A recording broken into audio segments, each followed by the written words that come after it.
Shabbat Shalom, queridos Haverim.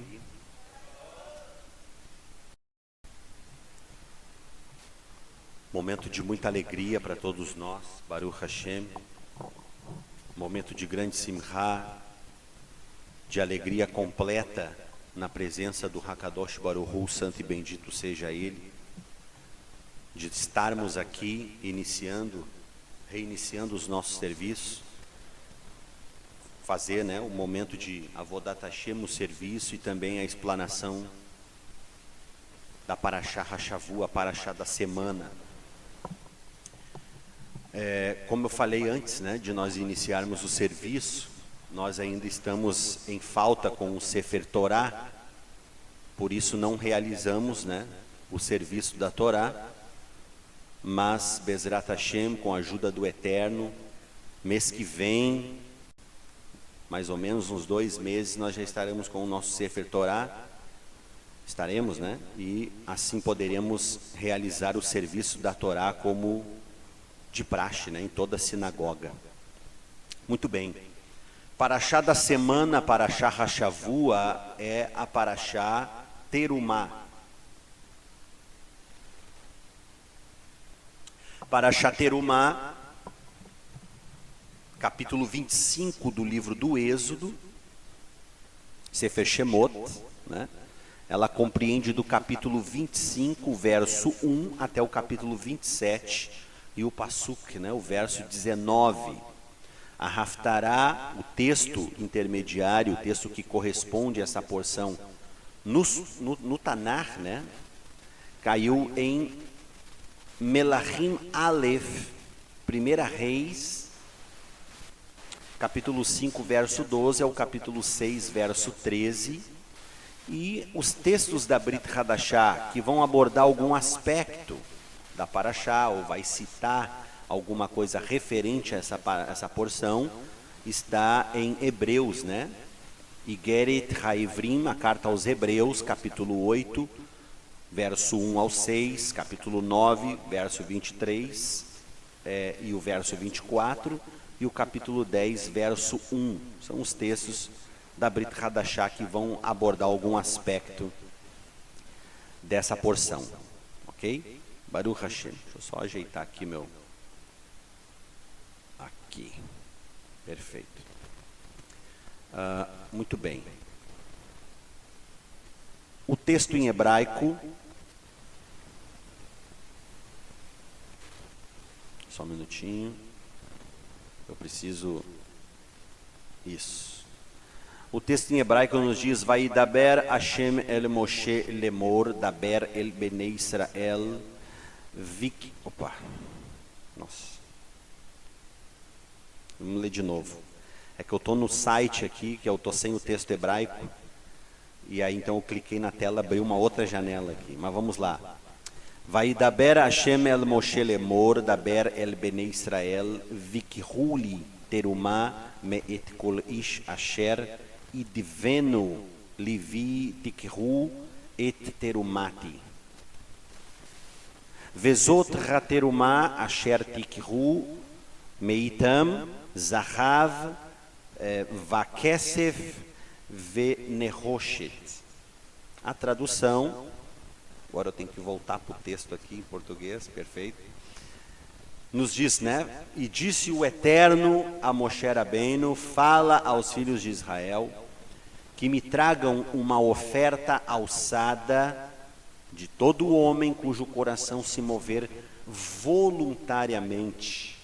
Dele tomareis a minha oferta alçada. Esta é a oferta que deles tomarás: ouro, prata, bronze. Até aqui eu li, em hebraico. Enfim, conforme decorrendo a Parashá, a gente vai lendo os demais pasukim. Muito bem, então a Parashá Terumá, ela vai abordar a coleta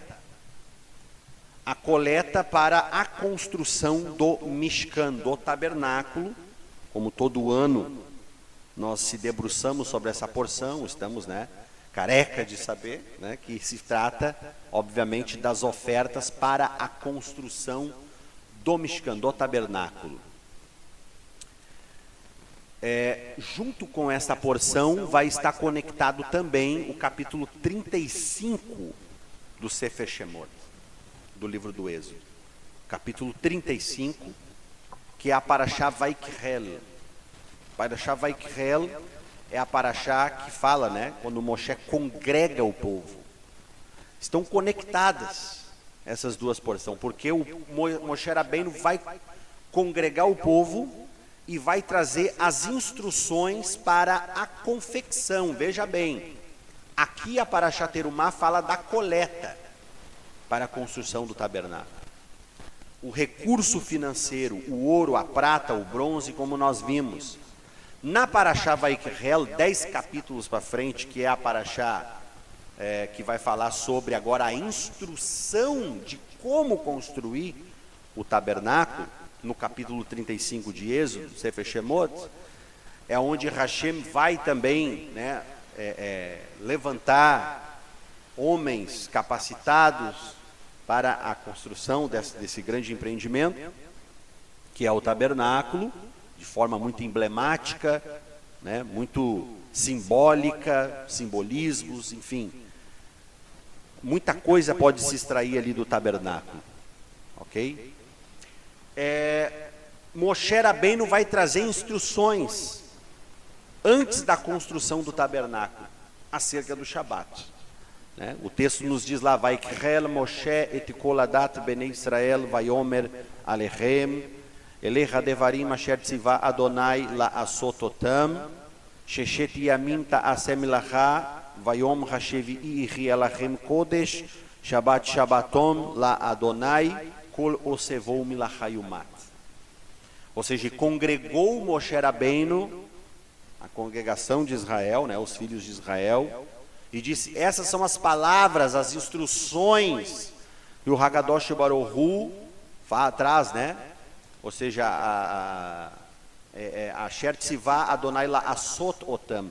Ou seja, vocês vão trabalhar 6 dias, Sheshet Yamim ta'aseh melacha, ou seja, 6 dias trabalharás, no sétimo dia descansará. Ou seja, e o Moshe Rabbeinu vai dizer: e todo aquele que trabalhar no Shabat será morto, né? Ou seja, Yumat, vai dizer, né? Morrerá. E a pergunta é: por que Moshe traz essas instruções antes da construção do tabernáculo? Porque Hashem deseja que o Shabat seja respeitado até mesmo na construção do Mishkan. Veja bem, até mesmo na construção do tabernáculo, o Shabat tem que ser respeitado. Por que Hashem fala isso? Porque pode aparecer aqueles, né, no meio do povo que diga: visto que se trata da construção do tabernáculo, então, já que se trata de um empreendimento sagrado, vai ver, de repente, então, Hashem permite a gente quebrar, né, essa regra aí, ter uma exceção devido à construção do tabernáculo. Hashem vai reforçar. Então, antes de Moshe falar das instruções, ele congrega o povo, antes de ele trazer as instruções de como deve ser construído o tabernáculo. Primeiro, antes de tudo, instruções sobre Shabat. O Shabat, Hashem não abre mão, deve ser respeitado até mesmo na construção do tabernáculo. Os nossos sábios vão explicar quais tipos de trabalho não se deve fazer no Shabat, a partir deste texto de Shemot 35 para Vaikrel, porque vai falar sobre as 39 melahot, avot melahot, os 39 trabalhos primários, né, os 39 trabalhos primários, ou seja, e depois são as toladot, as toladá, que são as derivações de trabalho que não se pode fazer no Shabat, ok? Que vão derivar desses 39. Esses avot melahot, esses 39 trabalhos, eles são deoraita, eles estão na Torá, mas não está escrito na Torá. Olha só, o que são mandamentos? São mandamentos que estão escritos na Torá. Aquilo que é derabanam são instruções rabínicas, obviamente, são os siagim, as cercas que os rabinos vão fazer ao redor do mandamento para que o povo não venha quebrar o mandamento da Torá. Quebra o mandamento rabínico, mas não venha transgredir o mandamento da Torá, porque seria um pecado, né? O pecado é a transgressão da Torá. Então, para que o povo não caísse em pecado, eles vão criar cercas ao redor. Isso se chama as toladot, né? Ou seja, as derivações, mandamentos rabínicos que derivam dos mandamentos que estão escritos na Torá. Então, mitzvah deoraita, o mandamento deoraita é aquilo que está na Torá, e o mitzvah derabanam é aquilo que vem dos rabinos, ok? Muito bem, apesar de não estar escrito esses 39 trabalhos na Torá, eles são deoraita.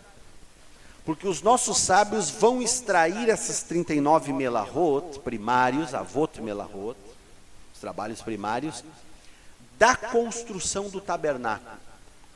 O que era necessário para se construir o tabernáculo?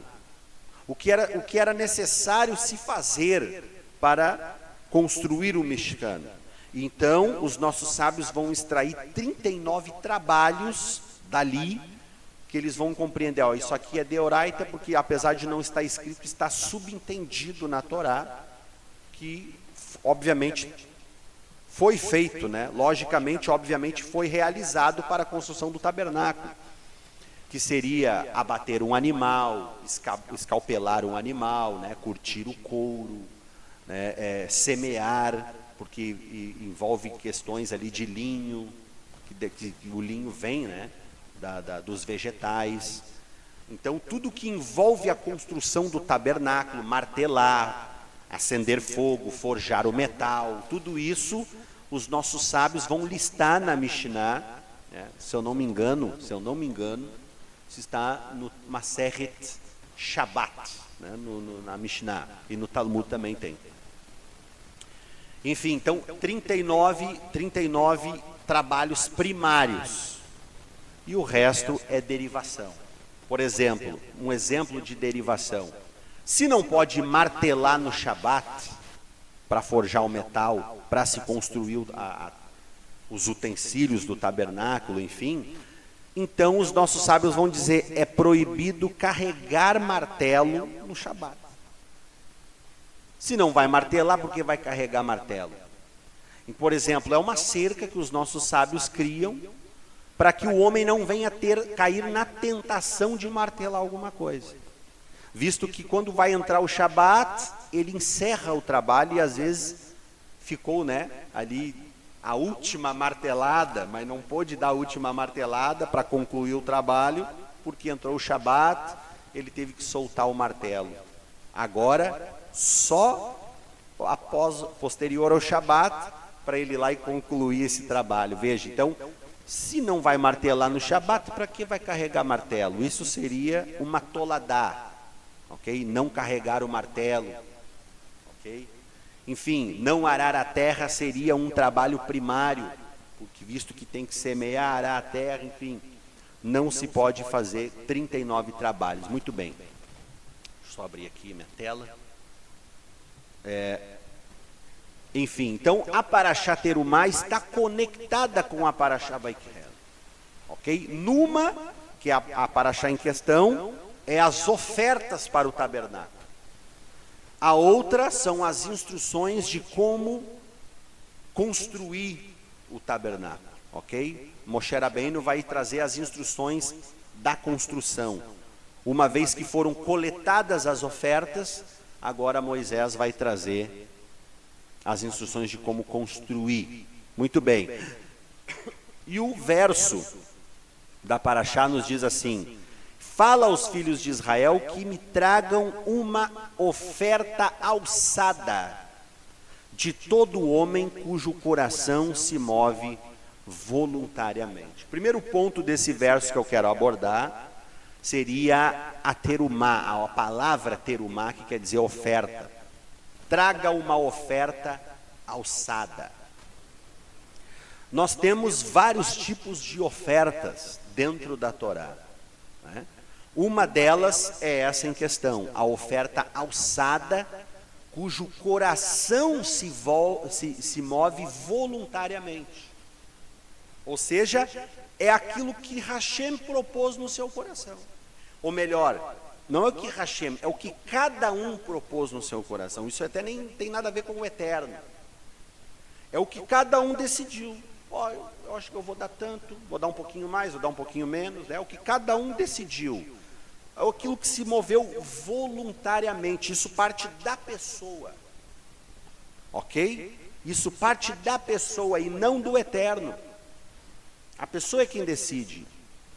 Esse é o primeiro tipo de terumá, de oferta. Outro tipo de terumá dentro da Torá seria as terumot, no plural, né, de terumá, ou seja, as ofertas fixas que o Eterno estabeleceu.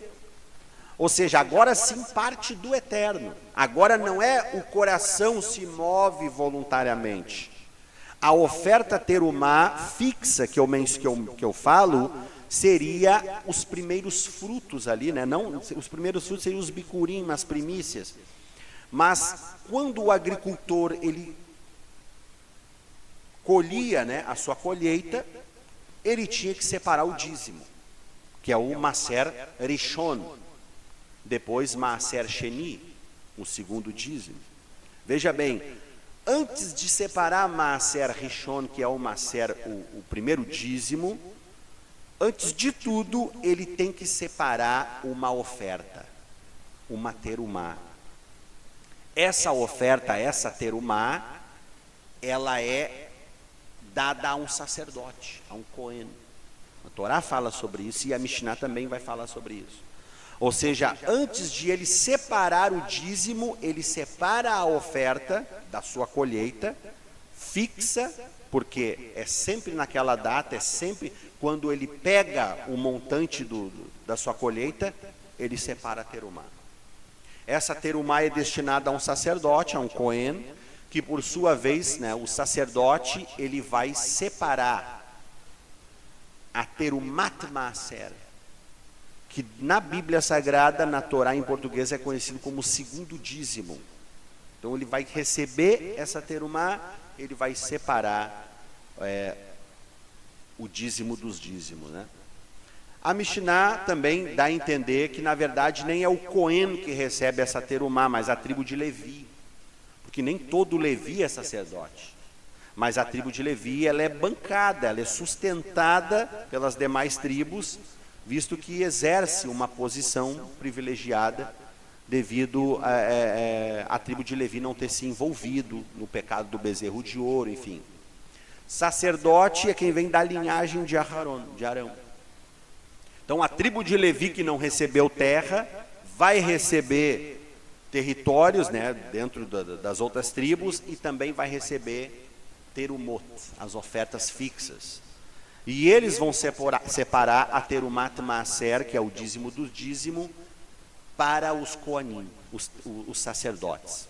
Mas há quem diga também que, de fato, é os sacerdotes que recebem a terumá, e eles vão ofertar a terumat maaser, que é o dízimo do dízimo, para o templo sagrado. Então, não é esse tipo de oferta que a Torá está mencionando aqui.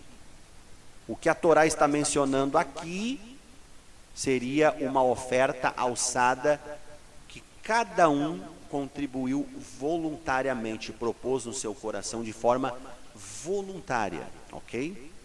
Muito bem, esta palavra, deixa eu ver aqui, deixa eu ler aqui, né, o nosso material.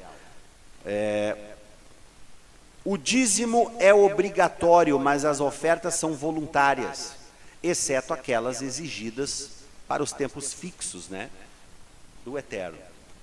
Portanto, apenas aqueles com um coração alegre podem contribuir para que este projeto de construção, né, seja realizado. Desta forma, o tabernáculo era uma extensão do coração do povo. Olha que forte isso aqui. No qual o Eterno quer habitar. Olha que interessante isso. Ou seja, o tabernáculo é a extensão do coração do povo. Ou seja, O lugar onde nós congregamos é a extensão do nosso coração. Porque o povo vai congregar no tabernáculo.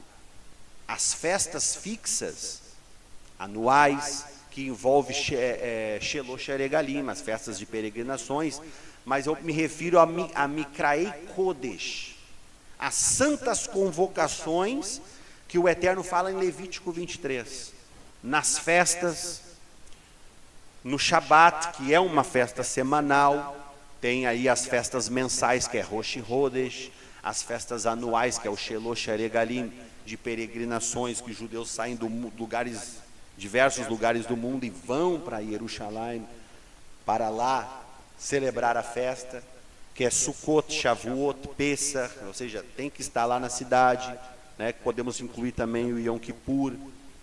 Viajam para lá se tem condições, é uma mitzvah, tem que ir para lá celebrar lá, é Mikraei Kodesh, santa convocação. Shabat também é. Então veja bem, o povo vai congregar no tabernáculo. Eles não vão entrar dentro do tabernáculo, obviamente, só os sacerdotes vão entrar, mas eles vão congregar ali, celebrar ali perante o tabernáculo, perante o Hakadosh Baruch Hu, os sacerdotes oficiando, o povo trazendo ofertas para queimar no altar, no Misbeah, enfim. Esse tabernáculo ele não pode ser de qualquer forma, ele vai ter que ser adornado. O Eterno vai exigir coisas valiosas deles, ok? Por quê? Porque o tabernáculo é a extensão do coração de quem congrega. Claro que nós não vamos comparar uma sinagoga ao tabernáculo. Nós não vamos comparar uma sinagoga ao templo sagrado Beit HaMikdash, porque aqui do chá, a santidade do templo é muito mais elevada. Muito mais elevada. A atenção que o tabernáculo e o templo receberam era muito maior. Até porque na época do tabernáculo, do Mishkan, da tenda em si, não existia sinagoga, né? As sinagogas vão passar a existir de uma vez que o serviço no templo é corrompido ali, depois, né, que veio os Herodes, enfim. E aí então se levantou um sacerdócio que não era original, profanar o templo. Então os fariseus entendiam, né, que tinham o apoio das massas, entendiam que o templo estava corrompido e que criaram então sinagogas, ok? Para instruir o povo, ensinar, fazer a explanação, né, da leitura pública da palavra, entoar cânticos, bem como nós fazemos numa sinagoga, né, e que a igreja também vai herdar isso do judaísmo, né, ou seja, um período de louvor, a leitura pública da palavra. Os fariseus vão ensinar o povo a ler e escrever, né, a estudar a palavra do Eterno, né, ou seja, para não ficar à mercê do templo. Ou seja, nessa época o templo ainda era respeitado, mas a maioria do povo judeu na época já entendia, né, que o templo era um local que já tinha sido profanado, ou seja, mas a santidade do templo em si, em seus dias de glória, era uma glória muito forte, que não deve se comparar, né? Ou seja, a sinagoga não pode se comparar a esta glória. Nós devemos dar uma atenção no local onde nós congregamos, mas não dar a atenção que é devida ao templo sagrado. O templo sagrado merece uma atenção maior. Ou seja, mas o princípio é válido, claro, porque a congregação onde nós congregamos, ela reflete o coração do povo que congrega nela. Ou seja, no judaísmo, você pode entrar dentro de qualquer sinagoga. As sinagogas, elas exibem a sua infraestrutura, a sua beleza, móveis caros, livros, cadeira bonita, tudo bonito. Qualquer sinagoga que entra exibe o coração do povo, porque o povo é que auxilia com a oferta voluntária. Não é assim, não, 1.000, 10.000, 5.000, né? Quero aqui fazer uma campanha de 20.000 pessoas ou 1.000 pessoas cada um dando R$100, cada um dando R$1.000, né? Quem é rico dá 1.000, quem é média classe dá 500, quem é pobre dá 250, dá 100, dá 50. Não, não é isso. Oferta voluntária. A pessoa vê lá, ó, a sinagoga, eu acho que a sinagoga... Chega para a pessoa que cuida do departamento da sinagoga, é assim que os judeus fazem. Ó, o que a sinagoga está precisando? Ó, a sinagoga está precisando arrumar as tomadas. As pessoas vão lá, compram 5, 6 tomadinhas. Ó, quantas são? Tantas. O que a sinagoga está precisando? A sinagoga está precisando de café. É um exemplo. Ó, então alguém vai estar, então, o rabino, ou com a pessoa do departamento. Então toda semana eu trago um cafezinho, ou todo mês eu trago um pacotinho de café, trago um copinho descartável. É assim que funciona. Sinagoga é assim. Reflete o coração do povo que congrega nela. Rabino, comprei um microfone, é o zelo pelo local. Veja bem, o Eterno, ele não vai pedir qualquer coisa. Porque o Eterno, ele quer habitar no povo, sim ou não? No povo. Mas, para ele habitar no povo, ele vai ter que ver o coração do povo. Se o povo é coração pela metade, ele já não dá o que tem que dar. O Eterno vai habitar nesse coração? Não. Quando nós lemos o texto, verso 3 da Parashá Terumá, vai dizer o seguinte: esta é a oferta que deles tomarás: ouro, prata, bronze. O Eterno, ele não faz como a maioria dos líderes, que para não constranger o povo, começa pelo mais barato, né? Ó, quem puder trazer 1 quilo de café, quem puder trazer, né? Até chegar no mais caro. Não, o Eterno já começa de cara: ouro, prata, bronze. O Eterno já de cara vai pedir o mais caro para nós. Claro que isso, aqui no literal, no Pshat, está falando de dinheiro, está falando de kesef, riqueza, sim. Mas isso serve também para as questões espirituais. O Eterno quer aquilo que é de mais valioso para nós. O que é de mais valioso para nós? Senão a nossa própria vida. Derramar vida na presença do Eterno. Hashem, eu entrego a minha vida por inteiro, não é pela metade. É como aquele sacrifício de Olá, o Corban Olá, que é o conhecido como o holocausto, a oferta queimada, que era o único sacrifício que o sacerdote não botava a mão. Que geralmente o sacerdote fica com o peito e com a coxa direita. É a parte que cabe ao sacerdote. Fica com o couro do animal. O sacerdote leva uma beira, né, como se diz.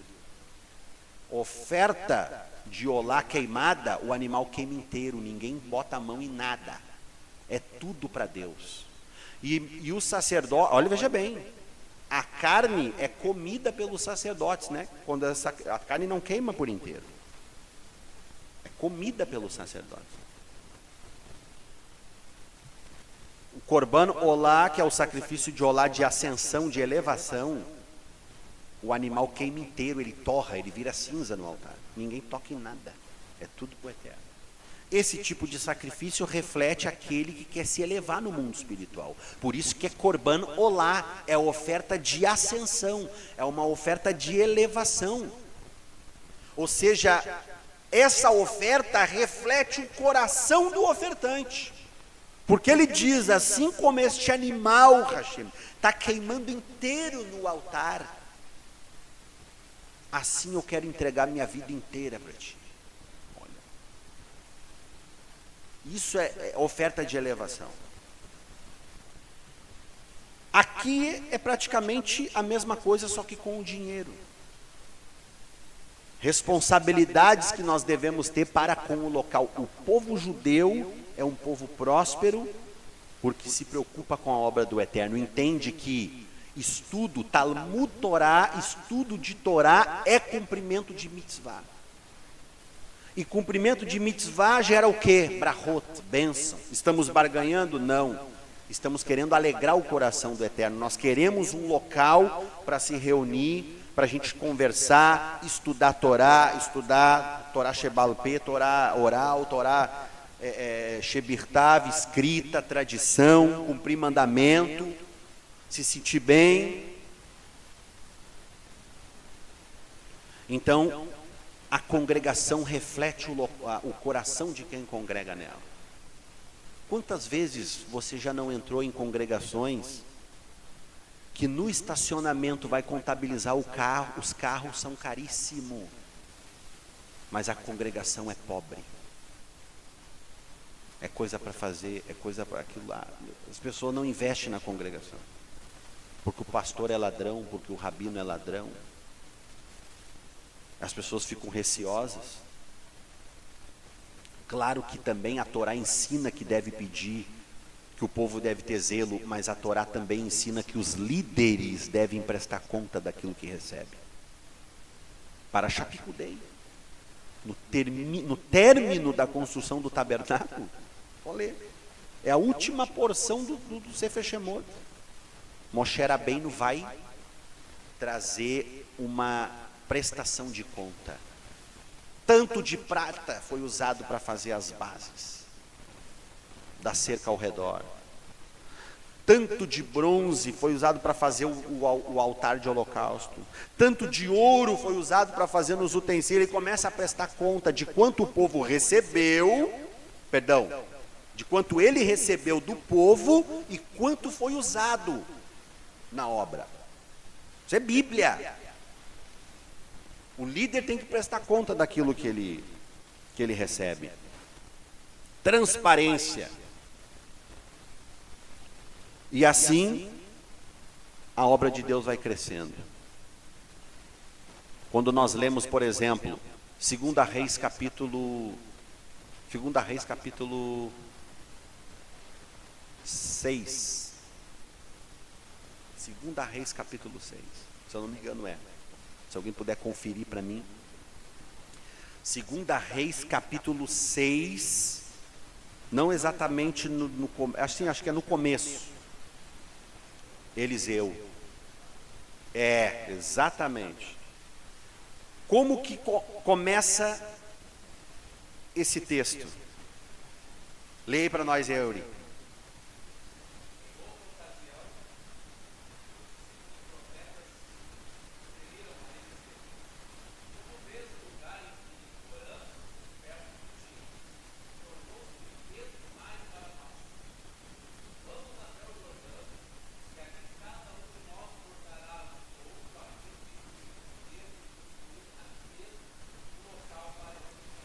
Exatamente.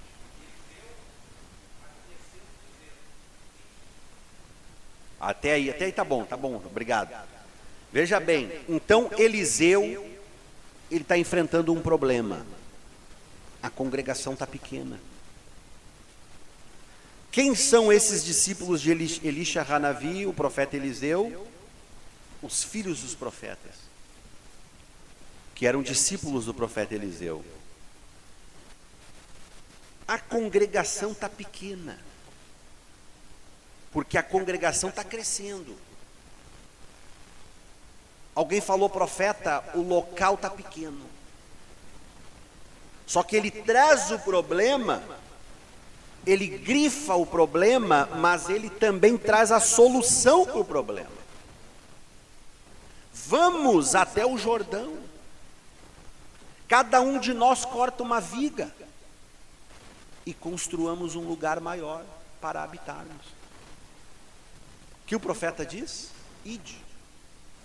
O texto vai continuar dizendo, então o Senhor, por favor, pode nos acompanhar, vá conosco. E aí ele diz, eu irei. Porque o líder tem que estar junto nas empreitadas também. Eliseu não é um líder de gabinete, de escritório. Não, ele está junto, ele remanga as mangas e está junto. Claro, ele vai fiscalizar, ele está fiscalizando. E acontece do machado cair, na água, e Eliseu está ali, o homem preparado, fez o machado flutuar, unção tremenda, Baruch Hashem. Mas, olha, construamos um lugar maior, o discípulo, aquele que congrega junto, aquele que está aos pés de Eliseu. Mestre, o local é pequeno. Ele percebe a deficiência do ambiente. Ele percebe. O local está pequeno, hein, mestre? Mas vamos lá e construamos um lugar maior. Vamos cada um pegar uma viga. Ou seja, o zelo que esse rapaz, que eu, na minha opinião, eu acho que ele deveria ter ganhado o nome aqui. Porque isso aqui não é para qualquer um. Alguém que percebe a deficiência do local onde congrega. E diz, ó mestre, ó rabino, ó pastor, ó profeta. O local está pequeno, precisamos. Acho que cabia bem uma tinta aqui, outra ali, uma tomada aqui. E esse jovem é um exemplo disso que eu estou falando. Porque a oferta alçada que o Eterno pede aqui, claro, ouro, prata, bronze, nós estamos falando do povo de Israel que saiu do Mitzrayim, do Egito, carregando muita riqueza. Agora nós compreendemos, porque quando o faraó tentou negociar com Moshe, Moshe, ninguém aqui vai sair, vocês são tudo escravos, estão debaixo da minha mão.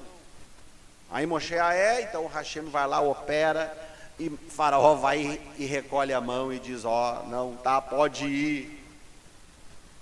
Mas a riqueza fica, o gado fica. Vocês vão sair com uma mão na frente e outra atrás. Moshe Rabbeinu falou, nenhuma unha do que é nosso vai ficar no Egito. O Egito quebrou depois disso, nunca mais foi o mesmo. O Egito quebrou.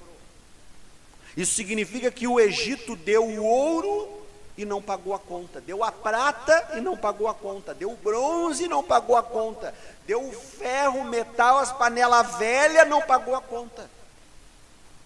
410 anos e 30 anos, né? Mas de chicote mesmo 210.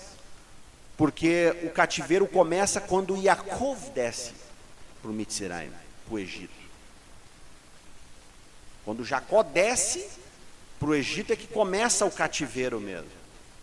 Alguns vão dizer não, é quando José é vendido. José é vendido, aí então começou o cativeiro. Mas outros mestres vão dizer não, é quando Yaakov desce, porque agora ele desce com todo mundo. E ali começou o cativeiro. Claro que desses 430 anos, tiveram momentos agradáveis, né, com Yosef ali junto com o faraó. Mas depois que trocou o faraó que não conhecia Yosef, depois da morte de José, então agora o povo de Israel vai ser oprimido. Então, de opressão, 210 anos. Então, são 210 anos de indenização, correção monetária, tudo corrigido. Israel vai sair com tudo. Hashem já tinha falado com Moshe. Por que Moshe falou nenhuma unha do que é nosso vai ficar no Egito? Porque quando Hashem fala com Moshe na sarça, Hashem fala, eu vou livrar vocês das cargas dos egípcios, e vocês virão a este monte e me adorarão neste lugar. Pode falar, Uri.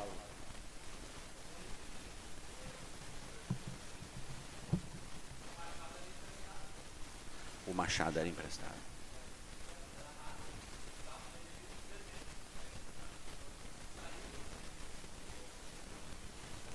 Vê, então, tem a ver, tem sentido, né? Tem sentido. A gente vai prestar conta daquilo que é confiado na nossa mão.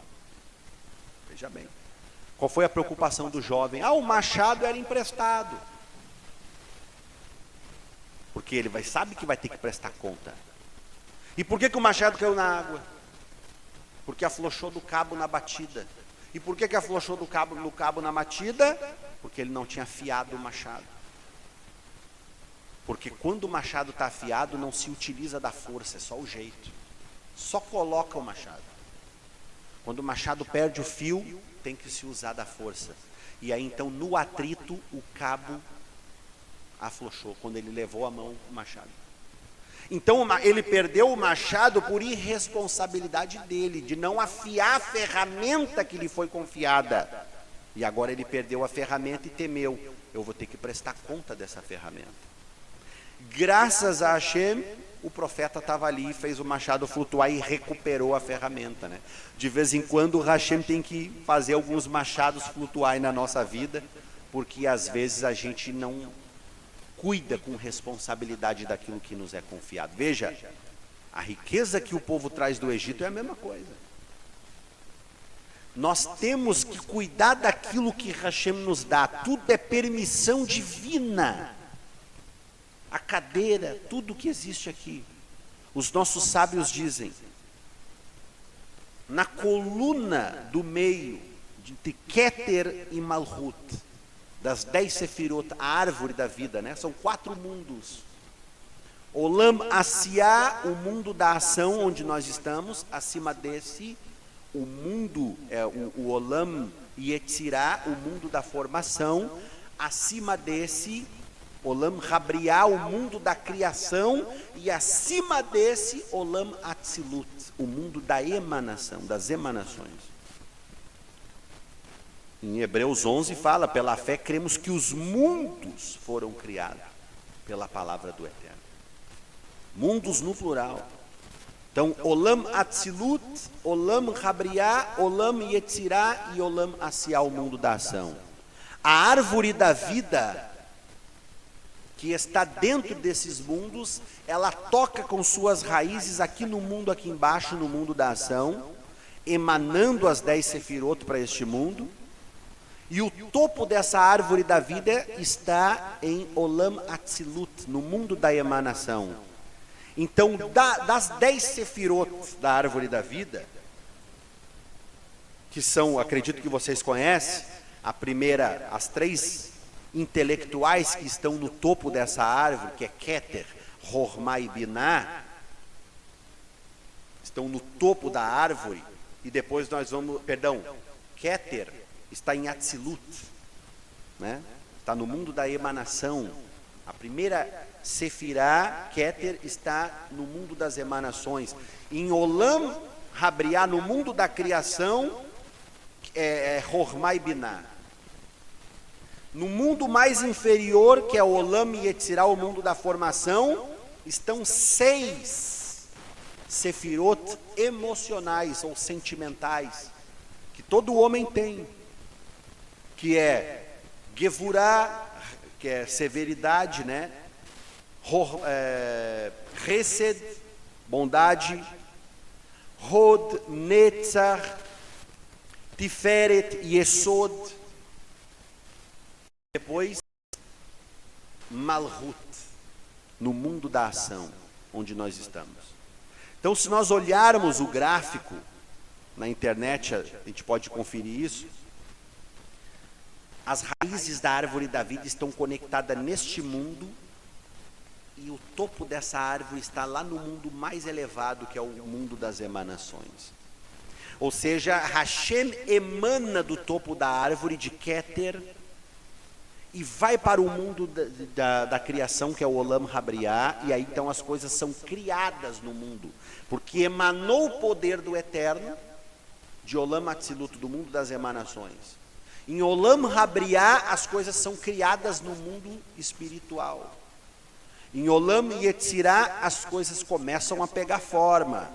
E quando chega no mundo da ação, vira matéria. Algo sólido.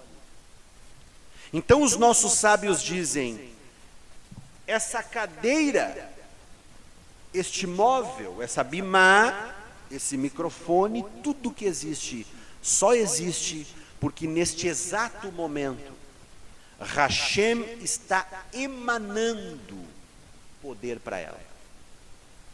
Se Hashem, por uma fração de milésimo de segundo, se é que dá para dividir um milésimo de segundo, Hashem parar de emanar, tudo deixa de existir. Então Hashem cria todas as coisas, mas ele também sustenta todas as coisas. Que na carta aos Hebreus, no capítulo 1, vai dizer no verso 3, né, acerca do Mashiach, Yeshua. Ele é a expressa imagem, ele é a imagem de Deus, a expressa imagem da sua pessoa, sustentando todas as coisas pela palavra do seu poder. Então Mashiach é o canal, né? Mashiach é o canal. É Zeir Anpin, que faz com que esse poder saia lá de onde emana até o mundo em que nós estamos. Um dos nomes do Mashiach é Zeir Anpin, a face pequena do Eterno. O Zohar vai falar sobre isso, a Kabbalah. Ou seja, ele é o Mashiach, o Mashiach é o Zeir Anpin, ele recebe para depois entregar. Tudo passa por ele. Hashem não emana direto aqui, passa por Zeir Anpin e depois chega aqui. Ok? Eu ia falar algo relacionado a isso. Enfim, o Eterno emana, passa por Zeir Anpin, enfim, chega neste mundo. Daqui a pouco eu lembro o que eu ia dizer. Ah, sim. Então Mashiach recebe primeiro. Esse conceito é chamado na Kabbalah de Shevirat HaKelim, a quebra dos vasos. Ou seja, Hashem, quando vai criar tudo, o livro do Zohar fala, ele começa a derramar sobre um kli, um recipiente, um vaso. E ele começa a derramar poder lá dentro. Logo, esse vaso é ungido. Mashiach, veja.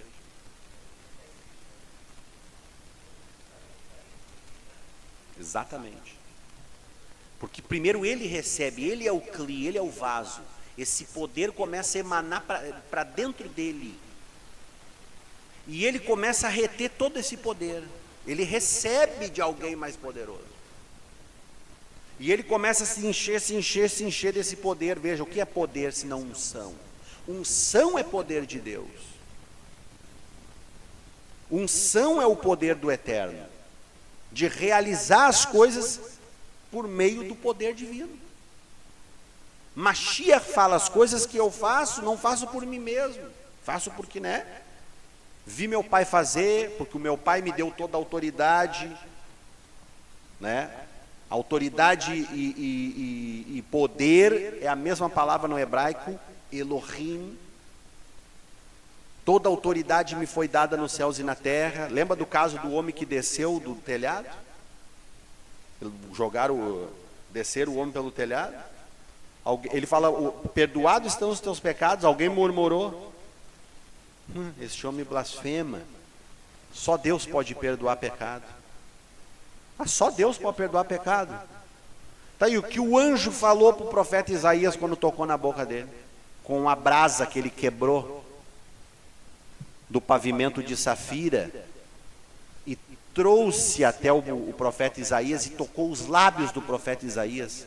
Um serafim falou: perdoados estão os teus pecados, purificado estão os teus lábios e perdoado o teu pecado. Mas o anjo perdoa pecado? Sim, o Eterno permitiu isso. O Eterno outorgou ele dessa autoridade. Um serafim.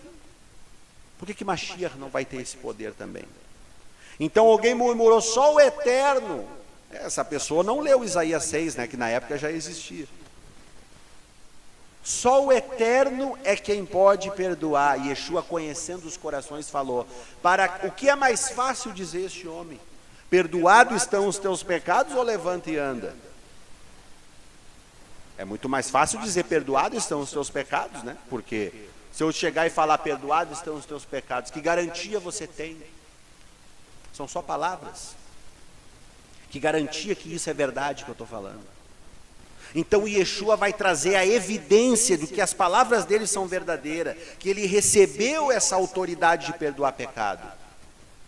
Por isso ele pergunta, o que é mais fácil fazer? Levanta e anda ou perdoados estão os seus pecados? Então, para que saibais que o Filho do Homem tem poder na terra para perdoar pecado, ou seja, que ele recebeu esse poder, Homem, a ti eu te digo, levanta, toma o teu leito e anda. Olha, ele recebe essa autoridade, Mateus 28:18, toda autoridade me foi dada nos céus e na terra. Ele recebe o poder primeiro, Shevirat Hakelim é o conceito, a quebra dos vasos. Ele recebe, chega uma hora, só que esse vaso ele só recebe e não libera. Ele recebe e ele vai virando uma bomba. Ele vai virando uma bomba e vai engordando.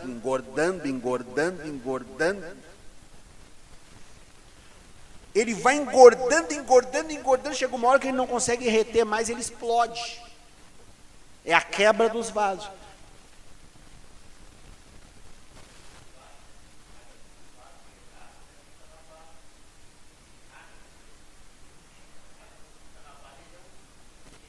Ele se rompe. É exato, vai criando fissura e vai, né? Que nem uma represa. A represa ela começa, estourou um cano ali, já um trincado ali, daqui a pouco a represa não consegue aguentar, já afetou a estrutura. A natureza vê, então tem na natureza esse conceito, né? Então rompeu a represa, toda aquela água acumulada, acho que até era mais adequado usar a represa como exemplo. A represa rompeu, agora aquele montoeira de água vem tudo de uma vez só, imagina. Causou a enchente aqui no Rio Grande do Sul.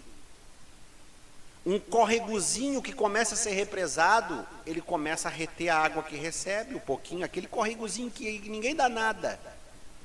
E ele vai sendo represado, ele se cria uma bacia, né? E ele vai sendo represado, aquele córregozinho vai alimentando e a represa não libera, até que alguém vai lá, quando o nível está muito alto, e vai lá e libera um pouquinho da comporta. Isso para que os agricultores, né, possam... Então represa, a hidrelétrica também, né, a questão de eletricidade, enfim... para que a eletricidade possa ser gerada. Mesma coisa, mesmo conceito, liberou, só que a comporta ela não foi liberada, ela se rompeu e agora vem aquela montoeira de água, de um corregozinho que ninguém dava nada. Hashem começa a derramar um fiozinho de poder, e aquele fiozinho é eterno, ele não para. É como abrir a torneira e deixar só um fio d'água, e aquilo foi enchendo de poder o Messias, quando ele quebra, ele se rompe, o poder, todas as coisas são criadas. Então, por isso que o Evangelho de João diz, sem ele, nada do que foi feito se fez. Yeshua é o Criador? Não. Ele é o agente da criação. É por meio dele que as coisas foram criadas. Ele foi o vaso que recebeu o poder da emanação. Então veja, tudo emana do eterno para este mundo. E até hoje Mashiach é quem sustenta este mundo. Ele não só recebeu o poder, que quando ele rompe, ele cria todas as coisas, mas ele também é o canal para que essas coisas, esse poder que emana para estas coisas existentes, esse mundo existente, possa continuar existindo.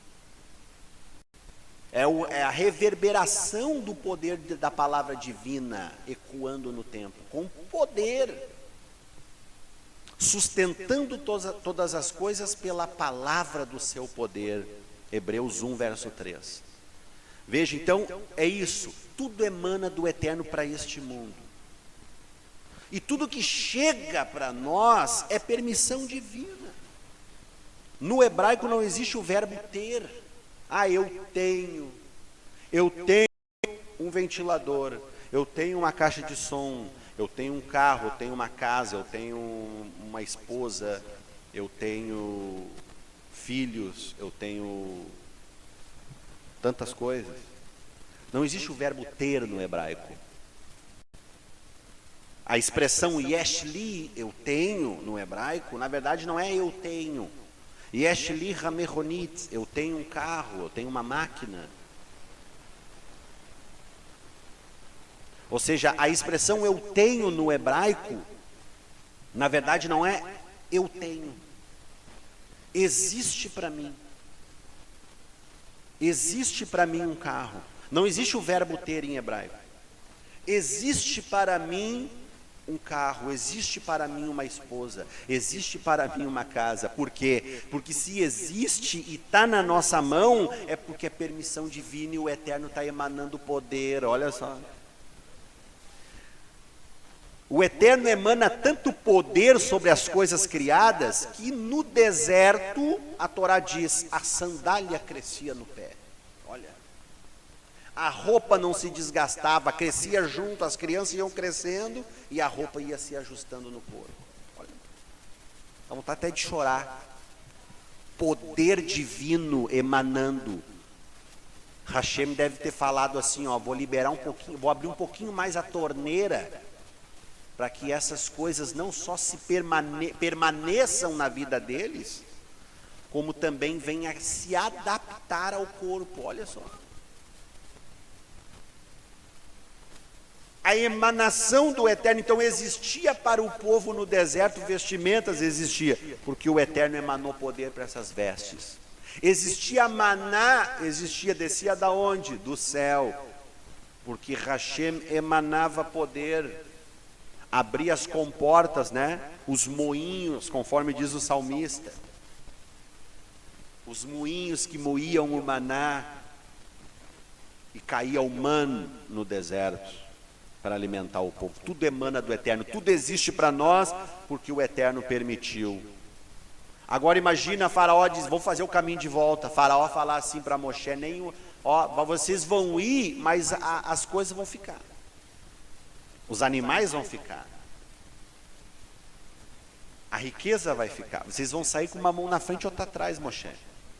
Só que o Eterno já tinha falado para Moshe antes de Moshe ir a Faraó.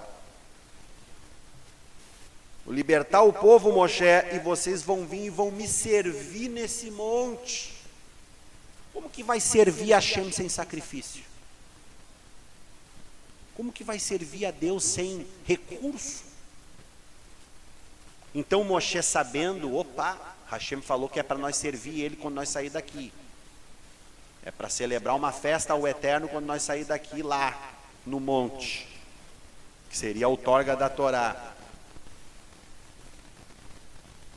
Então, o que Moshe pensou? Se ele falou, como é que o povo vai servir sem recurso financeiro? Já sei. Hashem falou isso, que é para mim não abrir mão do recurso financeiro. Moshe olhou para Faraó e falou, nem uma unha do que é nosso vai ficar no Egito. Veja. A ponto dos nossos sábios falarem, né? Que os hebreus pediam para as egípcias, depois que as pragas aconteceram. O povo está assustado, né? Quem é esse povo que nós não dava nada para eles? Quem é esse povo? Que Deus é esse? Os hebreus falavam assim, ó, gostei do teu colar de ouro, falava para uma egípcia, dá ele para mim. As egípcias tremendo de medo, ó, pode pegar, leva o que tu quiser. Muita riqueza saiu.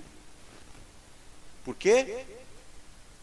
Emanação divina. O Eterno permitiu que existisse para Israel esse recurso. E agora o povo está lá, ó, Moshe Rabbeinu recebendo a Torá no Sinai, o monte pegando fogo, manifestação espiritual, porque está trovejando, está relampeando no Sinai, mas não chove. Nós vamos de deserto, lugar que não chove. Então esses relâmpagos, manifestações de seres celestiais, os Hashmalim se manifestando, os elétricos, confecção da Torá sendo feito, o monte pegando fogo. Moshe Rabbeinu está aqui, ó, na intimidade. De repente o Hashem falou assim para Moshe, interrompe a conversa com Moshe. Este povo, Moshe, que tu tirou do Egito, rapidamente se desviou. Claro, se falando do Erevrav, né, a grande mistura de povos que saiu do Egito, que Moshe insistiu em tirar. Que são, na verdade, eram descendentes, né, dos amalequitas, enfim, de cinco nações ali que saíram junto com Israel. Na verdade, 70 nações saíram, mas haviam pessoas ali de 5 nações, que nós chamamos de Erevrav, que eles eram, segundo o livro do Zohar, eles são descendentes da serpente no contexto espiritual, né? Eles não... São pessoas que não serviam o Eterno, nem tinham o coração voltado a isso. E esse povo foi o que induziu Israel a fazer o bezerro de ouro. Então por isso que porque eles dizem, são estes, ó Israel, os deuses que te tiraram da terra do Egito. Quem está falando não é israelita. Os nossos sábios dizem que quem está falando é o Erevrav, é os povos dessas nações que saíram junto. E o livro do Zohar fala, são esses, ó Israel, os Eloquim, no plural Elohim, né? Que te tiraram da terra do Egito, se referindo às Mazalot, às constelações, porque eram povos que tinham práticas de adorar astros, estrelas, constelações. Ou seja, idolatria. Enfim, não quero falar sobre essas misturas de povos, poderia falar muita coisa. Mas esse povo induziu Israel a pegar o ouro que Deus permitiu que tivesse na mão deles, a riqueza que o Eterno emanou poder e fez com que Faraó liberasse, não só Faraó, mas o Egito inteiro, para servir ele no deserto. Parashat Terumá é posterior, né?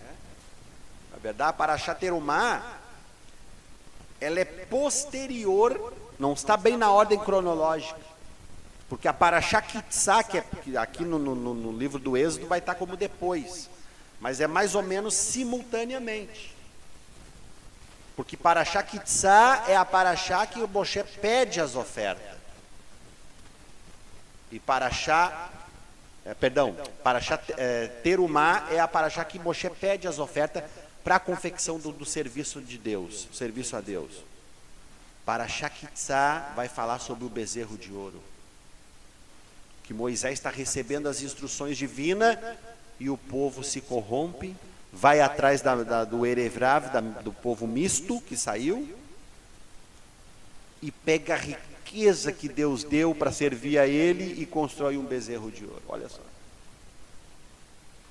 Os nossos sábios dizem, aquilo que Deus dá, se nós não usarmos para servir ao Eterno, de uma forma ou de outra vai acabar virando um bezerro de ouro na nossa vida.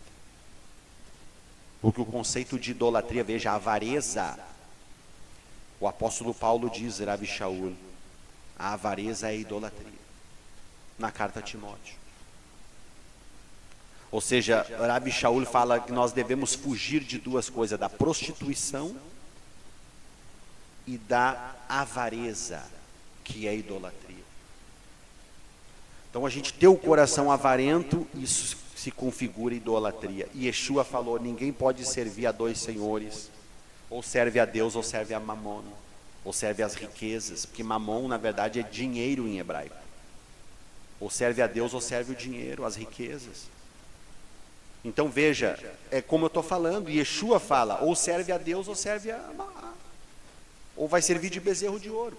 Então nós temos que ter sabedoria com o recurso que nós recebemos. Investir na obra do Eterno, claro, não estou usando essa palavra para arrecadar dinheiro,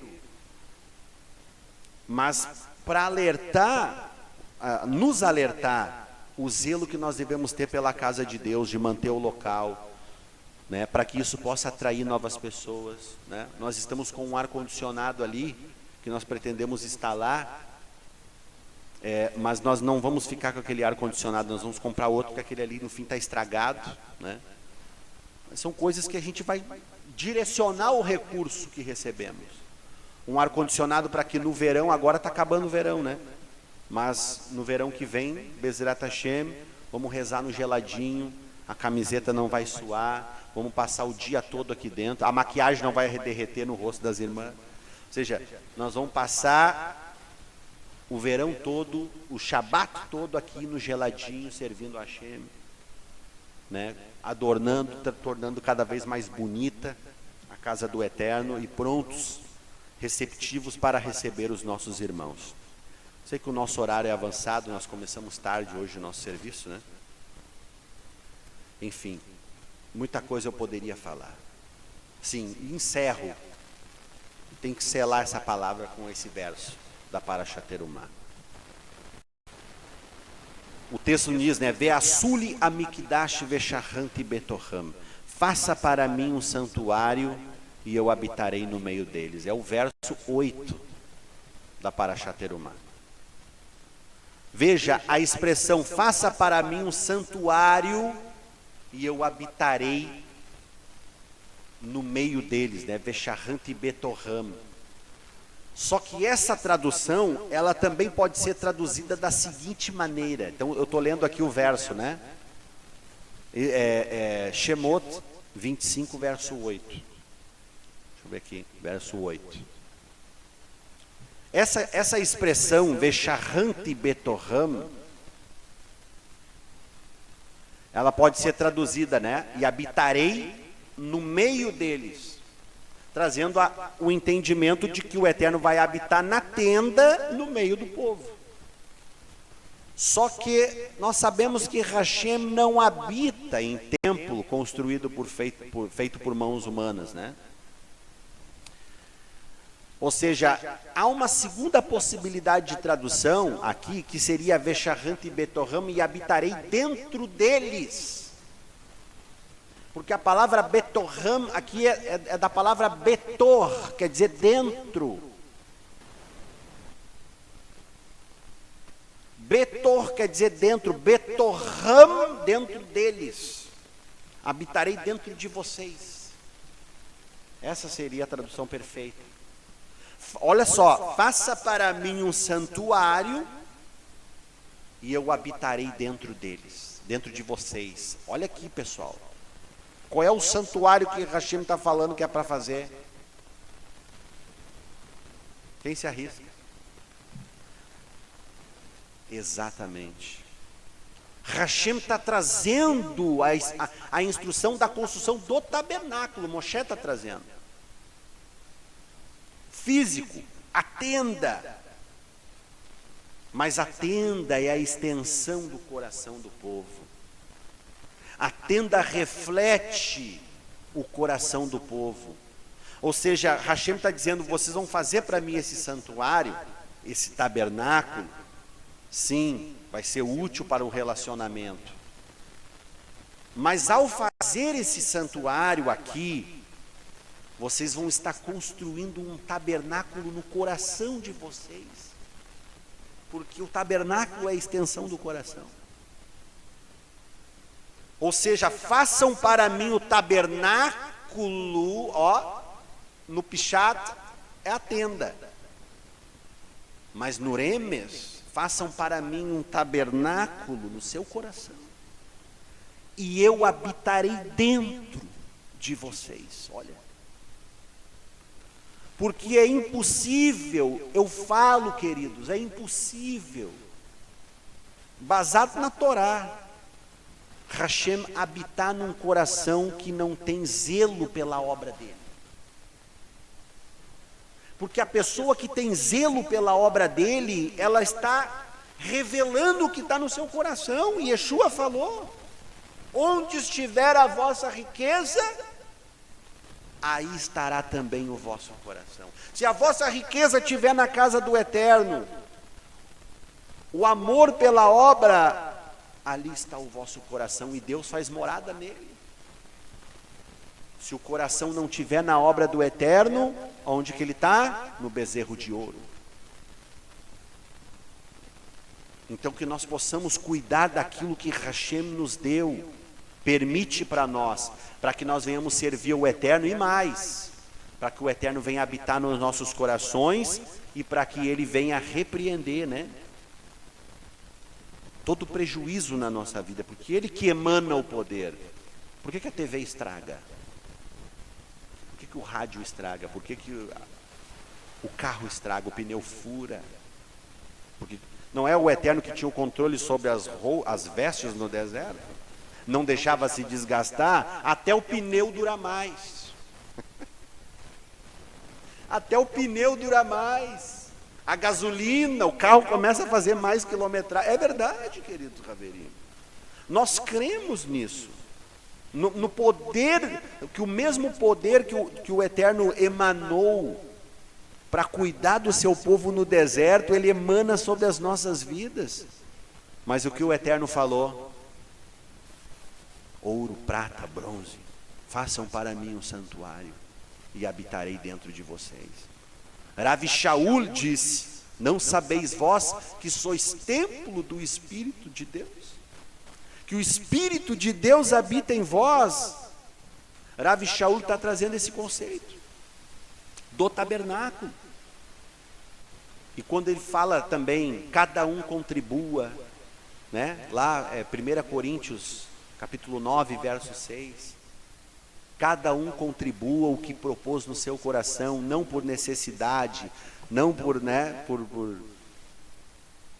mas não por obrigação e nem por necessidade. Cada um contribua o que propôs no seu coração. Ou seja, Rav Shaul está usando esse conceito da oferta alçada aqui da Parashá Terumá, quando o Hashem fala. Vamos ler aqui de novo. Ó.